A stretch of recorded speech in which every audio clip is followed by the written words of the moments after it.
This is Ramakrishna, psychologist, డైస్, పెద్దపల్లి. ఈ కార్యక్రమంలో భాగంగా చూసుకుంటే మాకు తెలియని విషయాలు ఎలా చెప్పడం జరిగింది, వాటికి సంబంధించి with action, activity based, group discussion, feeling sharing. దీనివల్ల మేము చాలా విషయాలు నేర్చుకోవడం జరిగింది. ఎట్ ద సేమ్ టైం కొన్ని లైవ్ ఎగ్జాంపుల్ స్టోరీస్, వీటి ద్వారా ఎక్కువ కాలం మమ్మల్ని ప్రభావితం ఉంటుంది. ఏదో జస్ట్ సారు నోట్స్ లెక్క చెప్పినట్టు మేము మర్చిపోతున్నావచ్చు. మాతో గేమ్స్ ఆడిపించడం చేయడం లాంటివి చేసింది. అంటే విన్నదానికంటే చూసింది కంటే చేసింది ఎక్కువ కాలం గుర్తుంటుందని సార్ యాక్టివిటీ బేస్లో మాకు చెప్పిండు. అలా మాకు చెప్పడం వల్ల ఈ కార్యక్రమం చాలా విషయాలు మేము నేర్చుకోవడం జరిగింది. ఎట్ ద సేమ్ టైం ఇలాంటి ప్రోగ్రామ్స్ ఇంకా ఫర్దర్ కూడా కండక్ట్ చేసినా కూడా మేము అటెండ్ కావడానికి సిద్ధంగా ఉన్నాం.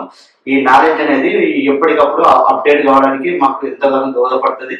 మా ప్రాంతంలో ఇలాంటి డిజాస్టర్ మేనేజ్మెంట్ జరిగినప్పుడు మేము ముందుండి మా మెడికల్ ఆఫీసర్ కానీ, మా సైకాట్రిస్ట్ కానీ, సైకాలజిస్ట్ కానీ, స్టాఫ్ నర్స్ కానీ మేము ముందుండి మా వంతు పాత్ర నిర్వహించడంతో పాటు ఎన్జిఓస్, స్టేక్ హోల్డర్ను వాళ్ళతో మిగిలై మీ ప్రోగ్రామ్ ఇంకా సక్సెస్ఫుల్లీ చేసుకుంటాం.